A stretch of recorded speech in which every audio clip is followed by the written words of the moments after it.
Hey guys, Charles here from OG Adventures, and as promised, my exceedingly messy hair and I have made it to New Brunswick, more specifically the Fredericton area. Now the big black beast is back there. If you can tell from here, it's got my windscreen set up, and I'd love to talk to you about that. So join me for a quick ride, moto vlog style. All right, so here we are. I've just stopped for my favorite fast food burger place, BMW. Quick plug, and here it is, all decked out in its Lone Rider gear. More on that later. I'm going to get you guys a review. Now, I do find that I have to get on this thing using the horse technique. Left foot on the foot peg, right foot over, kickstand up. Let's get going. It is a glorious day today, just wonderful. All right, the machine is back into life, and we are going. Cool. So hi, welcome back, OG Adventures. My name is Charles. As we exit this parking lot here in Fredericton, home to many a great people, and as you might find out along the way, also many a great derelict and dilapidated building. I can turn right on red, not a problem. All right, here we go. So, shield down for this little bit. I'm actually on the way back home from my trip to New Brunswick last week, and there's a coastal road I really wanted to take back to Edmundston, northwestern New Brunswick, just on the tip there, where New Brunswick meets Quebec and Maine. I'll put it up on the map somewhere so you guys can find it. So my hotel stay is over there tonight, and leaving Moncton early-ish. I want to say, what, 10:30 this morning? Took a few hours to get to my lunch break in Fredericton, and here we go. Now, there are a couple of great spots I want to look at on the way, and we're going to take the 105 all the way up to Edmundston, because New Brunswick has a set, I'm going to try to put a map up on the screen. It has 3 or 4 scenic routes that you can take in order to avoid the highway, if you can, if you want, if you should, honestly, on a motorcycle whenever possible, just because of boredom and noise and discomfort and general peril. If you can stay off the highway, that's great. So I'm going to keep going on the 105 here all the way to Edmundston, and the 105 is part of that network of scenic routes. It's the, I think, Valley Drive, something to that effect. So let's try to stay on the 105 here, shall we? So I hope the camera angle does it justice, but that's my windscreen setup here, and as you can see with all the buggage, it works. It's great. I do have the Puig Touring Windscreen. You guys saw that in my other video, right? You guys watched that for sure. So if you haven't, the link is somewhere on the screen. Go look for that. And up top, I kept the Puig deflector from my previous setup with the stock windscreen. Now, there's a whole thing on installing this and my trials and tribulations and grievances on putting this on my previous video. Go watch that out. The result is this. So what I've done is I have received the missing hardware that I was expecting the day before I was due to leave for this trip. So I said, you know what, let me pack that and let me wait and see if it's necessary for me to take some stuff apart on the front of the bike. Again, go see my other video, you'll know exactly what I'm talking about. And should I change some stuff up, or should I keep the setup the way it is? And I decided to keep it the way it is for the simple reason that, you know, it works. You'll notice that there's a winged nut on one side. I couldn't find a second one in every store that I checked, so I bought just the one. I couldn't find a second one to save my life. So it's got one wing nut for the adjustment for the brace. But honestly, guys, I've only ever had this in the uppermost position. If you're 6 foot 5'11", you're just about as tall as I am. Even the touring windscreen is just a tad short for that bubble on the head, so I had this on the previous setup, and I just said, you know what, let me just keep that on there. I just decided to keep it on, and that it wouldn't be a problem. And it really did help on the highway. More on my ride a little bit later. Look, I expected the bike early in this trip to magically become a Goldwing, and it didn't. I mean, look, there's only so much width, and that's, I think, what I kind of didn't realize at first is there's only so much width that this thing can have, because at full lock on the bars, I'm touching. Shift Assist Pro! Ha ha ha ha ha. So I get that they can't make this any wider. The reality, why I'm talking about width, is that the buzzing or the buffeting is really for long highway rides, like several hours. It's in my ears still a little bit on the back of my head. So look, no motorcycle is perfect, and I would love for you more experienced ADV riders to comment down in that section below, because I mean, I'll talk to you about my trip coming in here last week, but really what I take out of it is I just can't do, you know, 800, 900, 1,000 kilometers in a day on the highway. I just can't do it.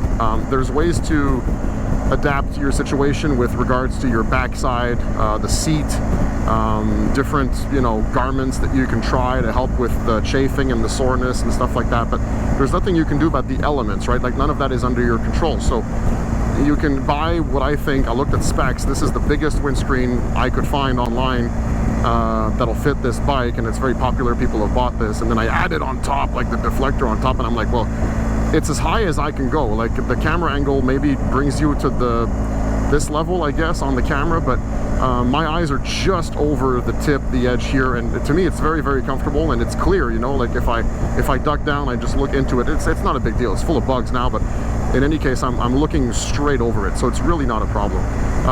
But it's the width of this bubble here. Like, if I had a few more inches here, now I would really look at something. Hello, sir. Really look at something more interesting for wind protection. But you know, guys, you'll tell me I could have bought a Goldwing, I could have bought an RT, I could have bought a K series from BMW if I really wanted a sort of super stupid comfortable highway muncher, you know, to ride. And the reality is I want to go camping, I want to do some off-road, I need to pack this thing like a mule, and so you sacrifice a little bit. And I think for what I'm gonna be doing with it, which is hopefully this, like, just do 90 top gear, don't burn any fuel, hopefully be able to pass this guy at one point, and just ride in this kind of thing. I mean, look at it, it's just glorious.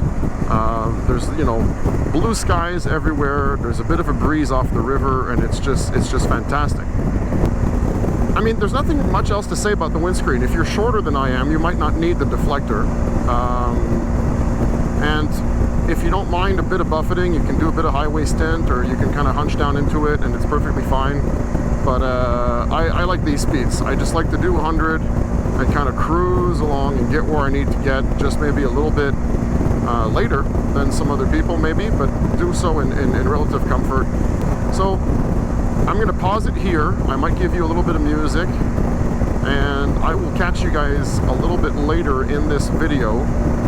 And hopefully, as I have to slow down here, I'll be able to show you some sights a little bit later on. So yeah, stay with me. Look at that.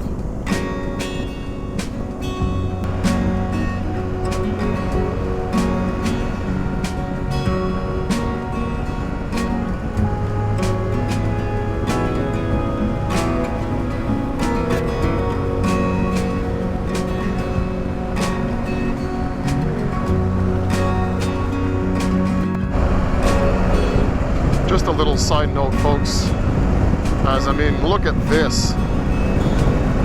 Summer is finally here. Let me know in the comment section how your winter went. Mine went, I'll say, just okay. It is green, it's 27 degrees, I'm getting a great little cool breeze from, that's the St. John River over there, for you asking. It's fantastic. It's finally wonderful to get out and experience stuff like this on a bike like this with weather like this. I mean, this is a nice road, twisty road, just a little bit bumpy, but I mean, we're in Canada, it is what it is.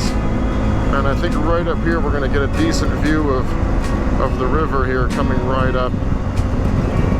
We are in close to Fredericton, north of Fredericton. Look at this. I mean, the capital city's about a half an hour that way.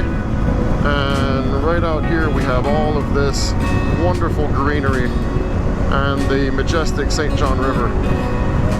This is great. And on a bike like this, who could ask for anything better, honestly?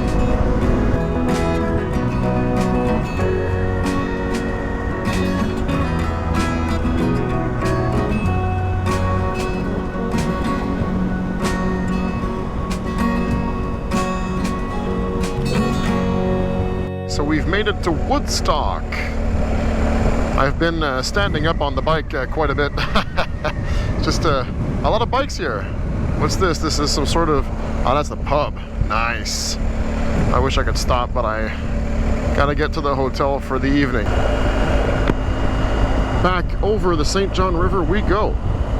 So I will take this opportunity to thank you for watching this video, and indeed my other ones on my channel since I've relaunched it a few weeks ago.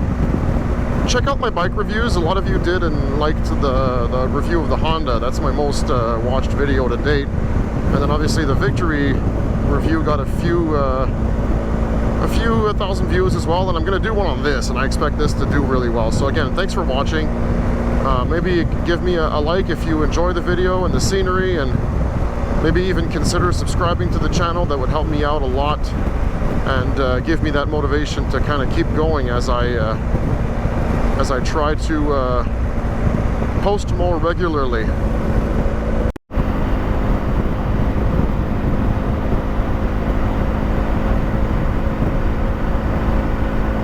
So as I'm winding down to the last little portion of my day trip here back to Edmundston, I want to take an opportunity to tell you about my trip to Moncton from Montreal, because as I may have told you earlier on in the video, I kind of found out that, you know what, I can't do 1,000 kilometers in a day, even on this bike, even with all the wind protection, even with everything. Like it's me that can't do it. It's not the bike, it's not the available accessories, like it's none of that. It's really me. And I learned that I can calibrate my schedule for the trip to BC with that in mind, you know. I can just make sure that if I have a 650, 700, that might do. And the longer days, like day one, I think is the longest day actually. It's a good thing I'm staying in a hotel that night, but day one is over 800. But it's a windy road. It's through Algonquin Park. It's using side roads, you know. So I do have to leave kind of early, and I'll get to the hotel late. But it'll be a nice day. It won't just be 800 full of just highway stupidness. Like this right here, I'm doing 74. The bike says, but I'm doing like 70. The GPS says, so I don't know who to listen to. But that being said, it's super comfortable. I can talk to you guys. There's almost no wind noise. And I can do this for hours and hours and hours. Now, if I need to get somewhere, if I have 800 kilometers to do in a day, I do have to go faster than this at some point. Now I'm driving through a town, but, you know, these are the things that you'll learn with these trips. I've done the Montreal to Moncton before. I have. On 2 different occasions with 2 different bikes. I figured this is the one I'm going to have to really evaluate, because this is the GS, and this is what I'm taking to BC. So I have to really figure that out, and I have. So I'm really happy that I've done the trip, and I'm also very happy that I'm taking 2 days to ride back. So tomorrow is the day that I go back home. I'll only have about 600 to cover tomorrow, so I'm just gonna, you know, find a route that's interesting and nice, and then just go home. The weather won't be too nice, so I don't think I'll have the camera out for that, but I'll just go home. So, you know, when it's all said and done, the trip was what it was, and it was useful for what I wanted, which was get to find out if the bike can handle it, get to find out if I can handle it, and evaluate the windshield, which I have. Okay, so I hope my motorcycle doesn't think that I would like to cross into Maine, which is the very last thing I want to do. Well, today at least, because I don't have my passport with me. So if I was to have to do that, I couldn't, because Maine is right over there. The sun is, well, setting, but we're very close to that area where, honestly, if you look at time zones, the way they're kind of designed sometimes is a little bit weird. Maine is right over there in Eastern time. Like, I could probably walk up to there and hit a golf ball into Maine. It's, yeah, like 400 yards over there. So if I could walk up and grab my driver and hit a 285 bullet into Maine, then I would be in. So the ball, that's the funny bit, the ball would land an hour before it was hit by my driver. Because right now we're sitting in Atlantic time, so local time is 5:39 p.m. and over there is 4:39 p.m. And there are a lot of bits of Quebec that are north and east of here that are also an hour later, if you will. So that's kind of funny. I mean, I get it if you're like, from where I started on the Atlantic, you're 4 hours east of here, maybe that kind of works for you. But here, the sun will set at an impossibly late hour, because geographically where you are in the time zone, if that makes sense. So we're at the tail end of this trip. I hope you enjoyed. Think about giving this video a like, think about looking at my other stuff, and perhaps even consider subscribing to the channel. That would be great.